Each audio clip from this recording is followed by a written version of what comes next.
Hello, everyone, and welcome to Optimise et al. With myself, Bettool Jabur. And joining me today is the creativity explorer who dedicated his life to harnessing full creativity across the world. He's a global professional keynote speaker who has authored some books, who's published some books on creativity and the global mindset as well.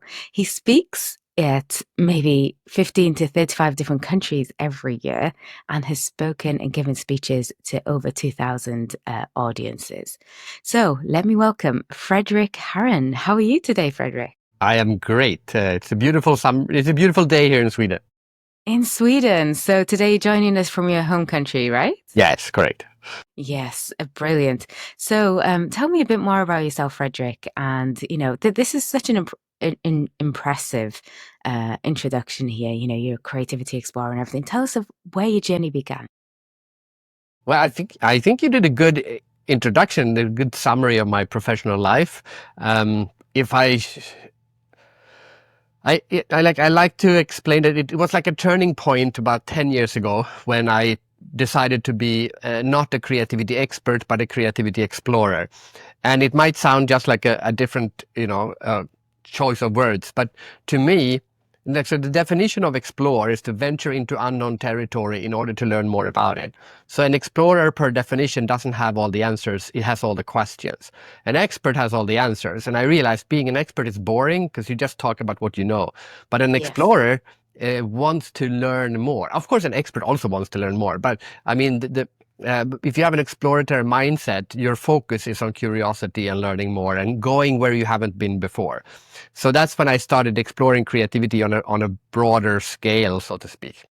I suppose that word explorer just kind of, to me, resonates with childhood. You're constantly exploring, you're constantly looking at things, and in that curiosity side, it's perfect. It's Yeah, perfect. It's like, yeah. we Especially can. curiosity is very much connected to. Yeah, I agree.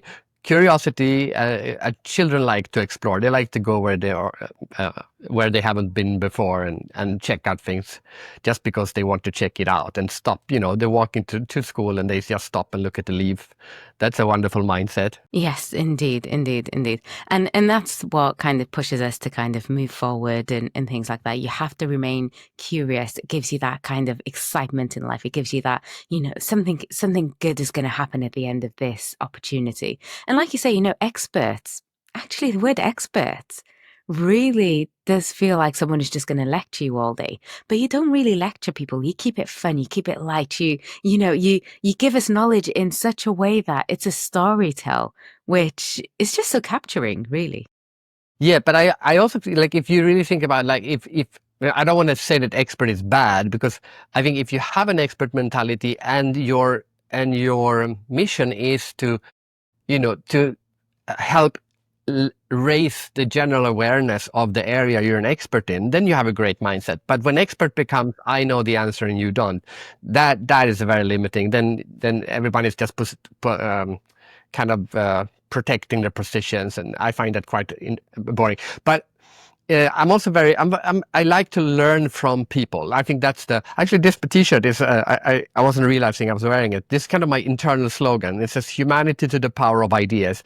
And it kind Wow. of summarizes my approach to what I'm doing. I want to understand human creativity, because if everyone became more creative, humanity would raise itself. That's kind of, Yes. we would solve more problems, our life would be better. That's kind of, and there's so many great ideas out there that people are not curious to find out, is there a better way of doing what I'm doing? Like, for example, I married a Filipino woman, and the best thing of marrying someone from a different culture is that suddenly what you know about parenting is not how to parent. It becomes one way to parent, because she has a totally different way of parenting, and now we have to decide on, Yes. are we going to be like everything? Are we going to be, how strict are we going to be? Like, for example, a very simple example, in the Philippines, if it rains, they cannot go out, you get sick. In Sweden, Yes. if it rains, we say, oh, go out, it's good for you. Now, suddenly, Yes. we have to decide which one is it. And we have to Yes. argue and say, what do you base this idea on, that you get sick in the rain? Actually, no. And we say, okay, they can be out if it's raining if they want to. So suddenly, this instead of knowing how to do it, to say, well, there are many ways of doing it. Let's pick the best way, and that is Yes. such a liberating feeling. It is indeed. I mean, you start, especially when you, like yourself, you marry into a totally different culture. Oh, You start to question your own culture almost. You start to question, why is it that we do this? And it's like, exactly. oh, it's just by way of tradition. Our Yeah. parents and foreparents have done it. And if I would So have they, married a Swedish woman, yep, we would have just assumed that this is how it is. And we would be proud of the fact that, I don't know, for example, in Sweden, we don't hit kids. So yes, for me, it's obvious. But in the Philippines, they hit the kids all the time. And now we have to decide, are we going to hit them or not? And we went for the Swedish way. yes, But in the Philippines, they have respect for the elders. In Sweden, we don't have respect for the elders. And we say, oh, yes, okay, let's pick the Filipino way. So you pick the yes, best of each. And the the funny best of thing is, of both. course, there's so many different ways of doing things around the world. And if you get curious about, and it doesn't mean you should get rid of your own culture. Everything that your culture does that is Yes. better than what everyone else is doing, you should keep that, and you should try get the rest of the world to adopt this mindset, because they should learn from you. Yes. Well, what a great way to do it is best of both worlds. You kind of expand into all of these different Actually, places. it's the best of all worlds. Best of all worlds, exactly, exactly. Because, especially when you travel, you broaden your horizon anyway. And you've traveled to like more than 70 countries. I don't even know if you can list all of 76 them. at the moment, yeah. How many? 76. 26. So nearly 80 countries you've traveled to in your lifetime, which is just incredible. Many of us just keep going back to the same places, but you've traveled I do far go and back to a wide. lot of places too. That's brilliant. Which one's your favorite to go back to? Well, yes, I do not have a favorite to go back to. My favorite country is always a country I haven't been to yet. So last couple of weeks ago, I was in Bhutan for the first time. So that was amazing. I finally got to go to Bhutan. But if you say, what's your favorite place to go back to? I don't like going back. I like going forward. So You like going I right now, forward. for example, I've never been to Greece. So my favorite country to Yes. go to would be Greece now because I haven't been there. Yes. Well, that's a great way to look at it. And Mm. again, it's a mindset thing, isn't it? Yeah. You're always looking forward and never looking backwards. So you're always looking for improvement and not looking how to kind of restrict yourself Yeah, from or moving forward. I'm looking for new ways of maybe looking at the world. So I know how now I understand how Bhutan. I mean, I'm not an expert on Bhutan, but now I have experienced Bhutan, but I haven't experienced Greece. So maybe there's something I can learn about how to be a human by going to Greece. That is incredible. Absolutely inspirational. So having traveled to so many worlds, having traveled to so many countries, I think that's a and good definition. It is many different worlds. do you think so? It Yeah, is, right? yeah. So yeah, you do feel like you're a world apart from when you go to from one culture to a totally different culture. But what's the first thing that you do when, you go into places, you're talking about creativity, but what's the first thing that you do to kind of embed yourself within the local culture Well, when it's you not when you maybe not travel? the first thing that I do, but the whole purpose of going there is to meet and interview people. So whenever I go to a country, I don't go to tourist. I'm not there as a tourist. I'm also not really there for business. I'm there to meet because my area of expertise is creativity.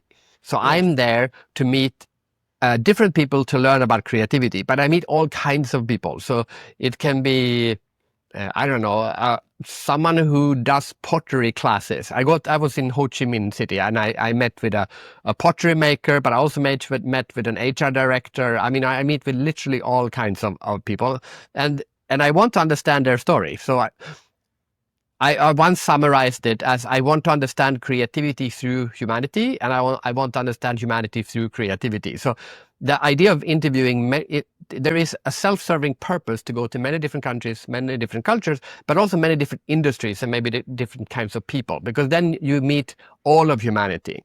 And when you meet all of humanity, you start to see like what is true for all of these people, regardless where they are.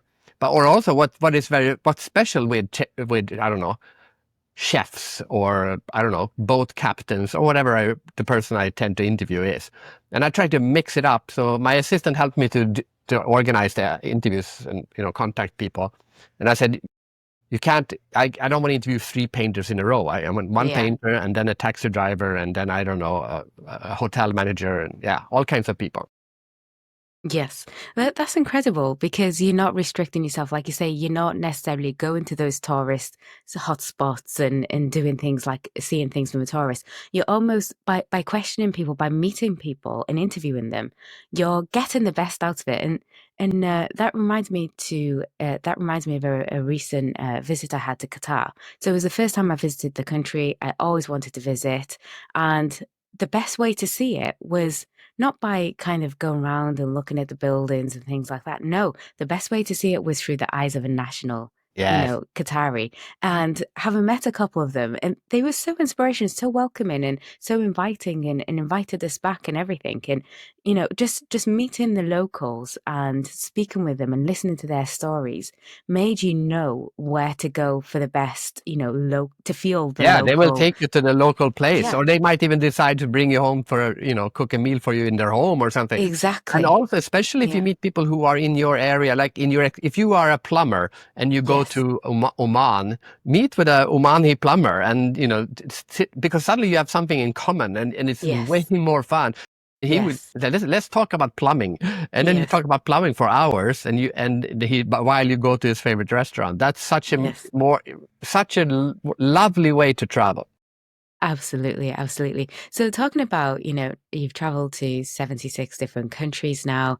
Which country surprised you the most in how they approach innovation and creativity? Okay, so the book that I've written now is called The World of Creativity. Is different insights about human creativity from different countries, but it's not based on this culture creates this way and this culture creates that way. I meet people who live in these countries. So, for example, when I was in Bhutan, I met with a Bhutanese painter who paints traditional Bhutanese paintings. I met with a minister of tourism. I met with a government official. But I also met with a web designer. And when I met with the web designer, that guy, look, his office. I used many years ago. I ran an internet consultancy firm. That office, I walked into his office. It could have been the office of my. It's an internet consultancy office, and an internet consultancy person almost looks exactly the same, regardless where you go. And I've met with internet Yes. consultants in Berlin, in San Francisco, in Stockholm, in Ulaanbaatar, now in Bhutan, and they have much more in common with another web designer. And it was so extreme because I walked into the office and I was boom, I could have been in Stockholm, and then I walk out of the door and suddenly I'm in Bhutan. It's like the Yes. Shangri-La. The difference was so huge. Yes. So I don't. So it's like you could equally say, what can we learn about creativity from web designers, instead of asking what can we learn about creativity from a country, and Yes. they are much more. So that's why it's so interesting to meet from different cultures and different professions, and suddenly you realize you're just meeting people. Yes, I've listened to some of your speeches that you do on stage, your creativity talks, and I love the way that you challenge your audience. So you kind of, say you just put out a quote, and everyone like either disagrees or something until you describe why, Mm. you put out such a quote, from your experience and from having traveled around and gathered this data. What do you do with all this data? Because you're gathering so much information, you're gathering so much data. Is this going to, research files in universities? Is this going to organizations that are developing on from this data to see how we can maybe, like you say, be better creators in terms of the work that we're doing? Yeah. So I'm not tied to university, but because when there's a lot of admin you have to do and a lot of Yes. students you have to teach. Hmm. But I interview, I would say on average, one person every day about creativity. So it means every single day. I don't do it every single day, but like yesterday, I interviewed 4 people. Let's see, one, two, three, no, 5 people. I call it a global mindset. But when people talk about global mindset, usually they think like globalist or something like, or Yeah. you don't like your own culture. But I call it a human mindset, and this is Yes. so important. When you get a mindset, what happens is you become interested in everyone, regardless Yes. who they are, where they come from, and or what they do. You just want to learn from people. So Yes. that's the kind of mindset I want people to have. And when you do that, you collect stories all the time. There's no Yes. purpose with it. I'm not trying Yeah. to create. I mean, of course, I do speeches and I do books, but to me, it's just constantly feeding myself with new. It's about learning. it's personal Yeah. development, I guess. I don't know. Yes. I mean, I always use this quote, especially on a podcast, is, every day is a school day. Every day you're learning something new. And, when you stop learning, you just feel like, there's something missing here. You have I would change. I wouldn't say every day is school day because people have all these really bad experiences from school. of some School, school. small stuff. What would you say? I would say every day is a learning day. It's a big difference. Oh, nice, nice. Yeah. Okay. I can adopt that in my next podcast. We'll It's the see. difference We'll see. between faith and religion, right? Faith, Yeah. religion is all rules and stuff. Faith is what it's all about. And Uh-huh. school gets you all these other connotations in people's heads, homework and Yes. tests and stuff. But learning, Yes. that's what it's about. Learning new Every things. day is a learning day. Yeah. That can catch on maybe, I think. We'll see. Okay. We'll have to put in some captions to say it came from you. But anyway, which is great. Okay, so let's just take a step back into ideas and where your ideas come from of what you want to do next. I believe you have an island that you just go in and you just stay on this island and have ideas and develop ideas and things like that. It's almost like a thinking island.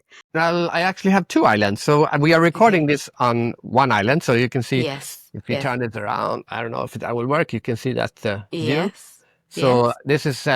this is where I live with my family. But then I have another island, which is it's called Idea. Well, it's not called. I call it Ideas Island, and that's where I let other people stay on the island for because when you stay alone on a private island, which Hmm. is where I live, you can isolate your thinking, and the rest of the world disappears. Like mentally, there's water around you, and then you can Yes. think, and you can really distract yourself and say, okay, what do I want to think now? So, and since I had that very good experience of living on an island doing that, I said maybe I should give other people the opportunity to do this, but without having to move from my. So I bought another island and I let other people do that. But we also rent Yes. that island out on Airbnb as just to normal people who want to rent it. But sometimes we lend Yes. it out for free for some creative person to work on a project or something. Yes. But I was reading it. the idea is to Yeah. isolate yourself. And I do this example, like people talk about inspiration. Hmm. Inspiration is very important for creativity, but inspiration means to breathe in, to inspire, like Yes. inspire, that means to breathe in. But to be creative, you have to actually create something, which is to breathe out. So Yes. I travel to, as you said, 15 to 35 countries per year, and I meet all these amazing creative people, like those people that I met. And then I get inspired. But if I want to create something, I need to distance myself from, if you're always breathing in, you can never breathe out. So that's Yes. why I live in an island, try to isolate myself and say, okay, here I'm just going to sit and think and come up with the ideas that are that the inspiration will help me get. So Yes. don't always be inspired. Also make sure you set aside time and space Mhm. to just sit and think and come up with your ideas. Yes, I was in an airport maybe 4 months ago, and as I was sitting in the airport, so I felt that kind of I can now kind of breathe out. I can now do something myself, Mm. and you're waiting in a lounge for hours for your aeroplane to come and things like that for you to go. So I felt this really great urge to start writing a book. Mm. So, the conversations that we had come to mind as well. And you start to think, okay, well, what's my book going to be about? But the thing that I had at that moment in time was the start of my book. Mm. So I started to write my opening lines, perhaps my opening page, while sat in this airport. And the thing that you mentioned about isolation, you're on an island isolated by water. In this case, I'm in a coffee shop isolated by a lot of travelers from all over the world. People who you don't even know what their story is, who are exhausted, people who are excited, people with their holiday hats, people who are just going for business. But I was in the zone, and it's almost like having all of these distractions around me uh, kind of made me, focus and focus on something that I want to do. And I have to be honest, since that moment, I found it maybe just one other time that I could sit and write something. Other than that, I find the distractions are there, and I cannot kind of get this isolation that you're on about. A Yeah, lot of but people are in interesting because sitting shoes. alone on an island and sitting in an airport are two totally different experiences, but they Hmm. they both work. Uh, sitting with other, like J.K. Rowling. She, if I remember correctly, she wrote all of Harry Potter in cafe because A she coffee wanted shop. there's other people Yeah. around her. Yes. That creates in a way a different kind of creative bubble. But I also Yes. think airports is very good because it's no man's land. You haven't arrived and you haven't left. You're somewhere in between, and that no man's land creates. There's also this bubble, like it's like you're jumping. You don't have a feet on either ground. You're a little bit in the air, and that Yes. gives your brain a place to, like a little bit of a vacuum for it to come up with Yes. ideas. I think airports should be redesigned to help people facilitate this more, because they're Yes. not built for that, but they should be built for that. They should be. I mean, there's airport cities being created, there's all of these things that's being created, but it's such a creative ground. Every time I'm in an airport, I feel like, oh, we should be able to do this, we should be, and all of these ideas just come to you. It's almost like your brain is kind of got rid of all of the fizziness and it's Yeah. now just And also there's focused. so much positive momentum. People are going somewhere. Yes. Yes. They're moving, or they're going to meet someone, or so you can Yes. feel there's a lot of momentum. There's a lot of forward Yeah. pushing in an airport. There's also a lot of Yes. bad things in an airport, but that's another story. Indeed, indeed, indeed. So let's just see about your creativity and your ideas and what people think. So, you do get a lot of opposition sometimes from people say, "Oh no, that's not right." Oh, this is, I see it in the audiences and things. But then there's a mindset shift, and it's like, but you've not heard the full picture. What's the strangest, most unexpected thing that someone said to you about creativity that you didn't quite agree with? That's a good question, but I have to think about that. Was it a creative question? It was a creative question, and Thank was you. yes. But there's two parts of this question. The first part is like in the speeches, I would say something to get them maybe to disagree, and that's a rhetorical trick, because Yes. if people are disagreeing with something, it means their brain is turned on and say, wait a minute, I don't agree with this. So, I mean, every rhetorical, not everyone, a rhetorical technique is to get people to disagree for a while and then bring them over. That's also what comedy is. Comedy is Yes. like you take people on a story, and then suddenly you turn the story around and you go, oh, that's where the funny part is. Yes. So it's good tension is good, but if your tension goes too far and suddenly people get angry at you, then they Yeah. stop listening. So you have to have Yes. just enough tension so that there's this motion, but not enough so that it breaks. You lose the connection. So creative tension is good. Now, what did you say? What's the most? What's the most unexpected kind of challenge you had within when you try to speak with someone about creativity? What someone has kind of challenged you most unexpectedly within your speeches or within your line of work, or maybe even when you're trying to publish a book? I guess when I went to North Korea to study creativity, I went there because I assumed I was going to go and learn from the least creative country on the planet. Uh, and because I would ask in seminars, what's the most creative country? And people would say different things. And then I said, what's the least creative country? Everyone always said North Korea. And I said North Korea. And then without never having been there. And finally I said, or maybe I should actually not say that until I've gone there, and then I can say it. I went Yes. to North Korea, and I actually got an insight about creativity. They are still a very uncreative country, a very suppressed country. I mean, it's a terrible dictatorship. But I did not go there thinking I'm going to learn something new about creativity, but I did. So Yes. that was very unexpected. Incredible. Mm. So, what was the learning channel that you had Yes, there? good follow-up Mm. question. Mm. Um, what what I learned from North Korea was to look at creativity as a collective skill and not an individual skill. That we usually think of it as I am creative. Look at him; he's a creative genius. The Nobel Prize goes to this person who came up with this amazing idea. But they look at they can approach creativity as something we do together. Like as we look at communication, I don't communicate, we are communicating. I'm not Yes. creative, we are creative as a group. And if Yes. you think about it that way, you realize that no one becomes a Nobel Prize winner in a vacuum. So I like to exemplify it. If Alfred Nobel had been to North Korea before he wrote the Nobel Prize, he would say, $1 million goes to the most creative person in medicine, but he or she has to give away $500,000, half of the prize money, to everyone who helped that person become a Nobel Prize winner. Like it could be your teacher or your doctorates or your parents, or maybe someone who challenged, maybe someone who said you'll never amount to anything when they were a child. Whatever it is, some people don't create in vacuums. And when we realize this, we realize that creating together is actually really is a really, really powerful thing, and we should think more about collective creativity and not just individual creativity. That was the insight Yes. that came out of North Korea, and insights can come from the weirdest of places. Yes. I mean, to tie that with a speech that I listened to, a talk that I listened to on YouTube that you've done, and you mentioned about going to Samsung and Hyundai, for example, or doing speeches in front, talks in front of them. I suppose what they do, if we look at it from like outside of the box, their creativity, yes, might be in a vacuum, but actually includes everyone around them because their product affects the rest of us. So how do we use their product? So it's almost like, yes, you have to be in a vacuum to some extent from what I'm hearing here.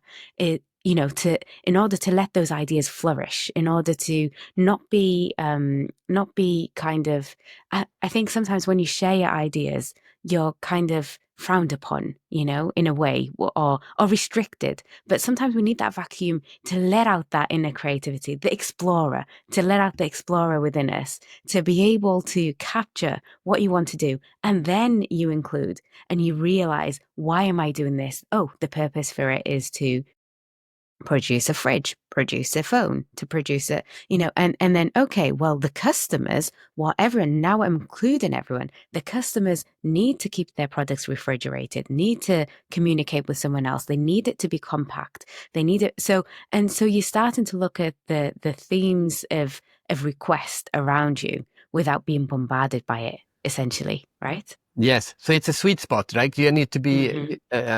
You need to be curious about what other people are doing, and then confident in your own ideas, and always challenge the two. But I just interviewed a master chef in Mexico City. He's ranked the seventh best restaurant in the world, actually, and he does Wow. Mexican food. But and he said, "Oh, Mexican food is very traditional." I said, "Wait a minute, how can you become the seventh best restaurant in the world if you're just doing traditional Mexican food?" Like, clearly you're not just doing that. And he goes, no. I take traditional food and then I innovate. And he talked about, I have to get this right now, surprisingly familiar. So he said, if I just do traditional food, it's Yeah. familiar, but it's boring, right? You're not Yes. going to, but if you innovate too much and people go, what the hell is this? It doesn't resonate with them, because what makes food so powerful as a medium is because we have memories from our childhood, or from, like, oh, this reminds me of when I was a child and my mother's cinnamon buns and so on. So Yes. he would take Just for that bit example, of a taste or that bit of yeah, it's a like, oh, that yes. I feel comfort food, right? I feel Yes. this food comforts me. So he would take a traditional Mexican cactus that people normally make a soup of, but he would make an ice cream out of it. So when you ate it, you got this familiar feeling, and still you got Yes. surprised. So you need surprisingly familiar is that sweet spot. And I think that's true not only for MasterChef, but for anything you do. Like, if you remember the first time you saw an iPhone, you go like, oh, it's a phone. Oh my God, it's like, it's also a computer. It's like, it was surprisingly familiar. I knew Yes. it's a phone, but it behaved very differently. If you go Yes. too far on either side, you're either boring or unrelatable. So to Yes. look for this mix I think is a great something to aim for. Yes, indeed. And do you know, that reminded me of something else, completely different, completely side note. Paddle. I don't know if you've played paddle, I have but played paddle. so paddle is like, to me, when I started playing paddle, it was like, oh, this is wrong tennis. Yeah, This is a bit strange. So that familiar sweet spot was, you're used to knowing that you have a bat, there's a ball, and you hit it. But then the difference is just makes you like an explorer. It makes you, yeah, well, if I hit it at this angle on the glass wall, will it bounce back at this angle? So there's more kind of mathematics towards it. There's more. So that familiarity is that sweet spot that you talk about here, exactly. and it gives you that nostalgic effect, which in essence makes us all feel that warmth really. And like you say, it might be a recipe from home that many people are used to, but it's giving you that, oh, it tastes like it, but it's an ice cream, like you mentioned, which Yeah. is that's really Exactly, but good. if paddle would have been so, that's a great example, because, especially because regardless if you played squash or tennis or like almost Yes. any other racket sport, and you see paddling, it's a little bit like that. So but it's also different. This is fun, but it's not Yes. totally Yes. different. So that's a Yes. great example. And if your ideas are not being adopted, it's probably because they're either too familiar or too extreme. So you have to then Yes. you pull the levers until I you get surprisingly familiar. Yes, Mm. I love that. That's something that I'm going to be taking away from this There you podcast. go. So Good. thank you very much, Frederick. Well, And thank I'm you sure for that our trip in listeners will. Mexico. Exactly. Thank you. Thank you, world number 7 best restaurant.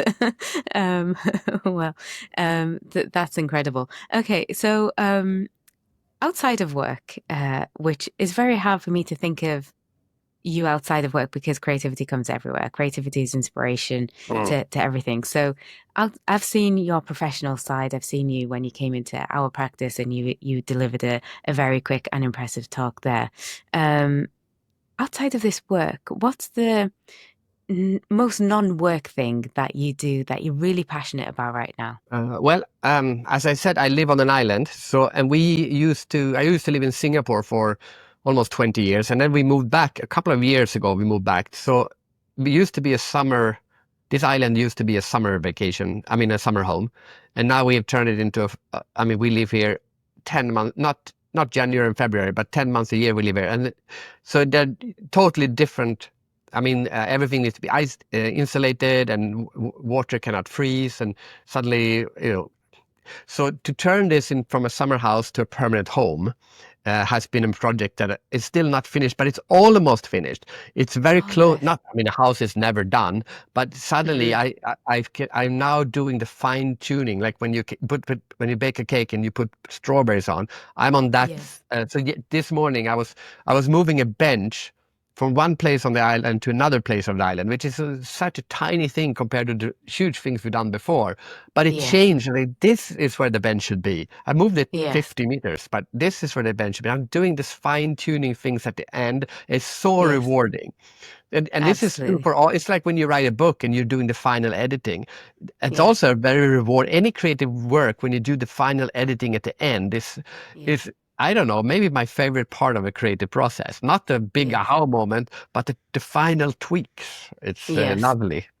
That's incredible because I was doing a podcast yesterday with someone and we mentioned about being able to start a task and continuing the task is the part Mm. that gets messy. But it's Mm. almost like you prefer the end of that process. I I prefer all mentioned aspects of it, to be you honest. you prefer But all I think aspects. people Okay. undervalue the tweaking aspect. Hmm. That putting the strawberries on the cake part is, come on, Yeah. that is so Yes. rewarding. Yes, it is indeed. I describe it like a painting, an artist work right at the start. You have that aha idea. You think, okay, yes, this is what I'm going to paint, whether you're painting the island or the tree on Mm. the island or wherever it might be. And you start it, but then the middle part is a bit, it looks a bit messy. You still can't quite describe what it looks like. Yeah. But then, and if someone walks past you, it's like, what is that? But then when they come past you towards the end, when you are putting the strawberries on, they realize the beauty of the patience, of the time, of the reason for all these messy brushes which have now cleaned out, and you're now just doing those final tweaks. That's the fruit. That's the beautiful part of the process, which is towards the end, Yeah, and which I is think incredible. most creative people, but in the messy part, they are still they see, like, I remember for many months or many years on this island, it wasn't finished at all, and people would come, and I could see in their eyes like, oh, nice island, but you need fix a lot of things. But in my Yes, head, I already had the image of what it will look yes, like when it's done, so I didn't care that for yes, years I didn't even fix it. yes, I didn't need to fix it. In my yes, head, I saw the finished island already. Which yes, now people come and go, oh wow, this is amazing, look at all this fun, interesting, but I yeah, already saw that. I didn't yes, It became almost like I didn't see the messiness, so I didn't have to fix it. I didn't have to. yes, I already saw the end result. So yes, creative people are usually uh, don't feel the messiness as much as the other people who are looking at it, I think. And I think that's a good thing. yes. Otherwise Indeed. we would not push through. Indeed, indeed. And that's the thing, seeing the goal at the end and knowing that there's that light at the end of the tunnel, which you saw the light at the end of the tunnel. You just But needed to get through I've the also process. once interviewed a mosaic artist in Albania, and so Wow. he's in the Guinness World Record because he's done the mosaic with the most number of nails, like 1 million nails. He would hammer in like a Wow. million nails or a million like 750 staples and build a huge 3 meter big picture of Mona Lisa or something just with nails. So I Impressive. interviewed him, and he talked about the one moment because I asked him, when do you know when you put in the last nail? Like it's 999,999 nails. How do you know you're going to put in a millionth nail, or when do you know how to stop? And now, how Mm. do you know you didn't put one nail too much? And he said, there's a moment when the painting speaks back to me, or the Yes. artwork speaks back to me and Yeah. says, okay, one more nail, one more nail. And then suddenly goes, stop, Yes. no more nails. And then Yeah. he needs to listen to that. And I think this is also a very Yes. important part of the creative process, when it's time to stop. And you need to be Yes. aware that the universe is going to tell you, okay, you're done. You can leave it now. Like when you write a test or when you edit a podcast, you go, you know what? Yes. Done now. You don't Yes. have to tweet. I heard an interview with Michael, someone who had it was the producer of Michael Jackson, and they had was one song. I don't remember which song it was now, but I think it was. It doesn't matter. One song that they had done, and Michael Jackson had gone, one more, and when they were on edit 98, the Yeah. producer came in and said, aren't you done yet? And he go, no, we have to do one more. And the producer went back and listened to edit 2, and he said, you know what? Yes. This is the This one. is the one. Yeah. But Michael Jackson missed that moment and just kept going. You know what? We had it way there. And I was doing the book Yes. cover Yes.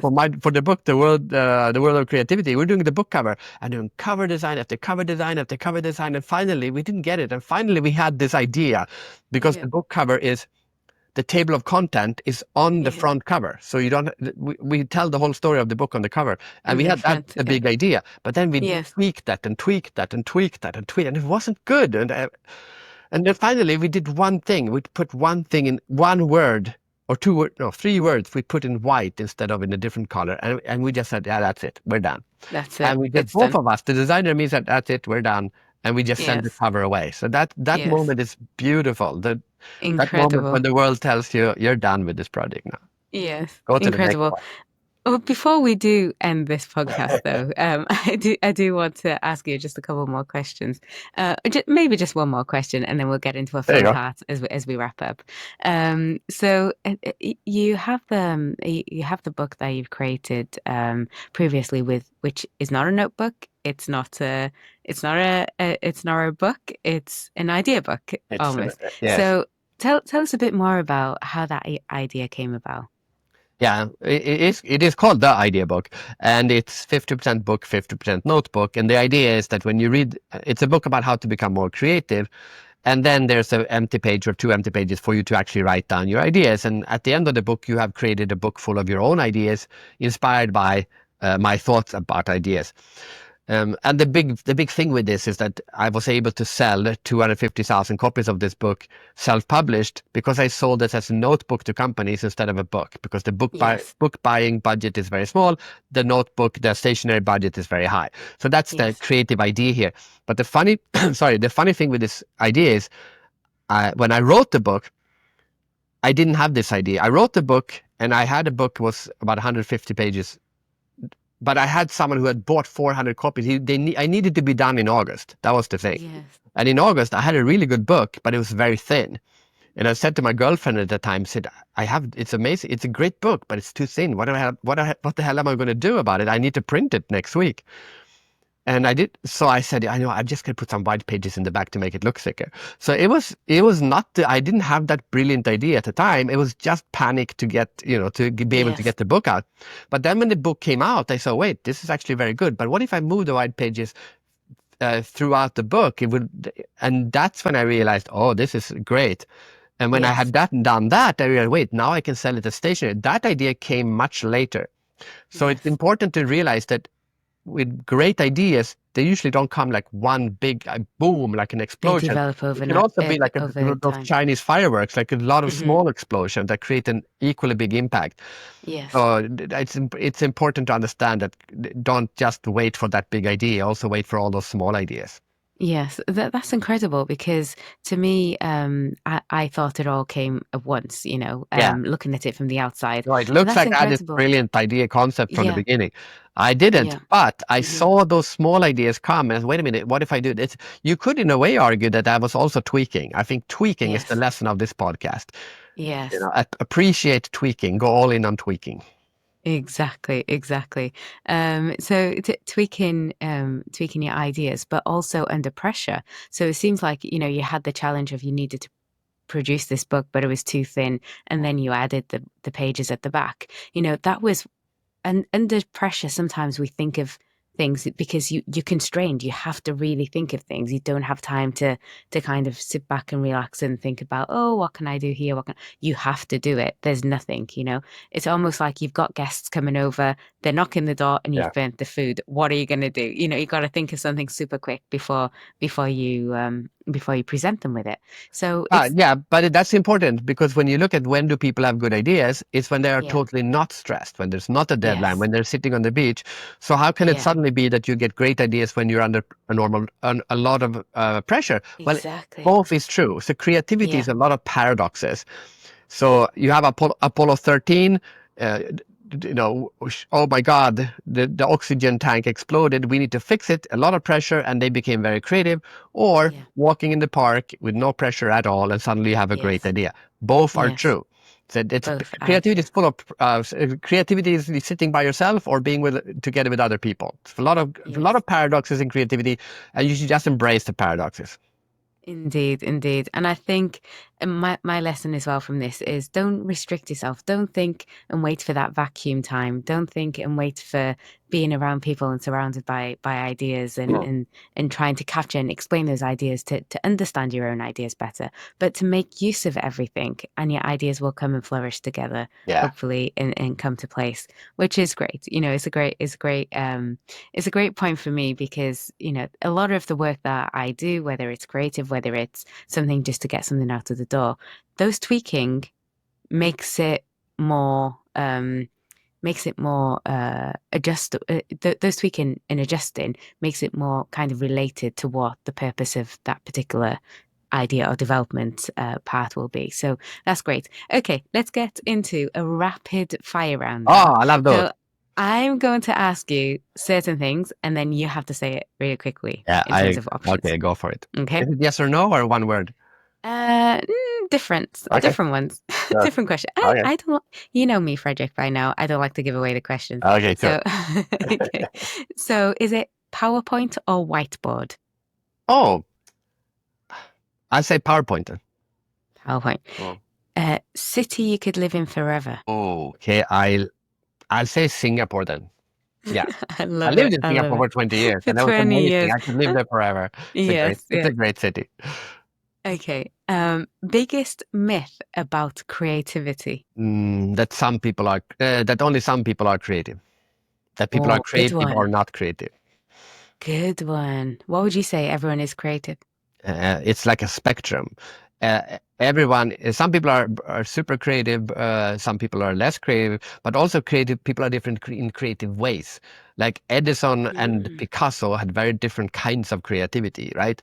Yes. So and everyone also can become more creative. You look at some people and say, "Oh, that person is so creative." That person could be way more creative. The saddest thing to me is the creative people who don't try to become even more creative. That Yes. everyone has potential to be so much more creative, like hundreds of times more creative. Just a side note on that. To me, when I'm having conversations with friends or family and I mention the word creative, they always think artistic. Yeah. I think that's And that's another the big same thing. myth. That's Mm, the idea that they look at mm, creativity as one thing. And if there's anything yes. I've learned interviewing literally tens of thousands of people in 75 countries, is that there creativity is not one thing. Okay, maybe that's my answer to the question. Biggest misconception about creativity, that creativity is one thing. Creativity is Yes. not a thing. It's an umbrella word. It covers so many different kinds of wonderful human activity. Yes. Great answer. Great answer. Okay, next one is a bit of a side note, but what one object do you always pack in your suitcase? Oh, but the answer that came up was passports, because always travel with two passports. Because Brilliant. I'm a bit sloppy. I tend to forget things. Like I was in Finland for a speech a couple of weeks ago, and I forgot my jacket at the speaking venue because I had to rush to the airport, and my passport was in the jacket. But I had another passport in my bag. So actually, technically, I don't Brilliant. need a passport to travel from Finland to Sweden. But it's just a good example for why do I travel with two passports. That's great. So it's not just one thing that you pack, it's two things that you pack, Yes, which is great. exactly. And would you say a TED Talk or campfire storytelling? Oh, campfire storytelling for sure. Oh, I could No, imagine not that on for the sure. island. I love TED Oh, Talks, but if I have to choose that one for sure. oh, okay, okay, Can I cool. answer a TED? Can I answer So both? a No. fire a fireside chat with a TED Oh, speaker? yes. Mm. Maybe I we met need to with, have what's one her of name? those. Jill Boyle Taylor, who does that amazing TED Talk with the brain. Have you seen it? One of the most watched one. No. Amazing. My brother gave me at her 40th birthday, he gave me a dinner with her in Paris. And I flew down and had a one-on-one dinner with her about the brain. And that was one of the most amazing dinners I've ever had. Wow. And that answers my next question, maybe, but it was best meal you had while traveling. Oh, that one is definitely up there. Okay, a boring answer. Jill Boyd Taylor in Paris. Oh, very boring. Let's see. Okay. And final question, early morning writing or late night thinking? Oh, late night thinking. Yes. Late night thinking. Hmm. Yeah, yeah. There's always something in that. There's, people say leave a book next to the bed, so that when you have that idea, and I have kind of, woken up in the middle of the night and think, "Oh, I need to do this tomorrow in work. I have this great idea. I need to do it." But by the time you wake up, you think, what was the idea? And you end up kicking yourself for not writing it The down. best idea I've ever had in my life came at Hmm. 2 a.m. in Bangkok.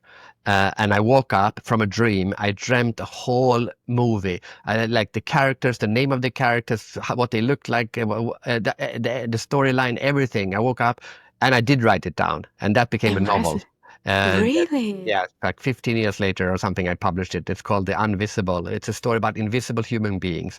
It's not something I could Wow. never have come up with as like sitting and Yeah. thinking, but it came Yeah. in it was the most beautiful dream I've ever had in my life. Wow, Yes. that's incredible. Wow. Okay, and here is the closing curveball that I'm going to present to you now with this question. Speaking of passports, if you had a blank passport and an unlimited speaking budget, what's the first event you'd create and where? Oh, I mean, I am supposed to create the event myself. Yes, yes. Okay. Magic wand. That is, What would it yeah, be? that's a good one. So unlimited budget, I can create an event. Okay, unlimited, because my office here is a geometric dome, and I Yes. think there's one globe there, there's one there, there's one Yes. there, and there's one. Yes. My rug is also a globe, so Because we it need many globes. it's many globes. So I would build a a geometric dome that is not just this part, but also this part. Like I would build a globe, Mm. a floating globe. I'd probably do it in Singapore because it's on the equator. And then I would invite one person from every country on Earth, and I would ask a random person, one person from, and I would ask everyone to do like a TED talk on the theme, "What does it mean to be human?" Amazing.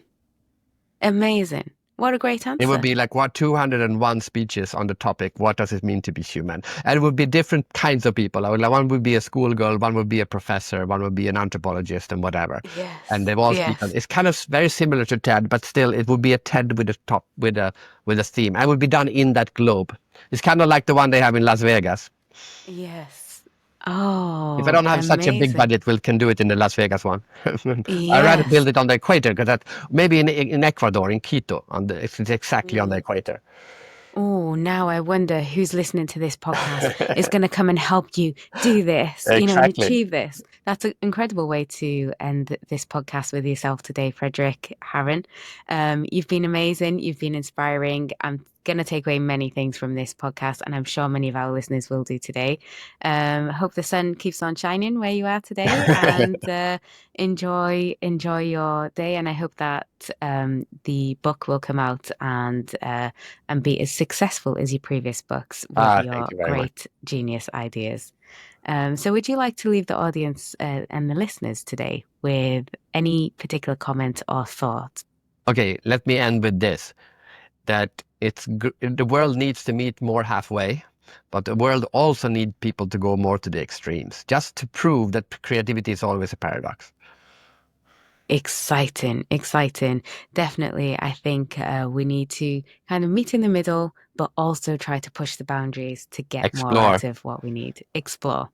That's how we started. That's how we're ending this podcast. Thank you all very much for listening to Optimise et al. With myself, Bettool Jabur, and Fredrik Haren, who is the Creativity Explorer. And see you in the next podcast. Bye bye.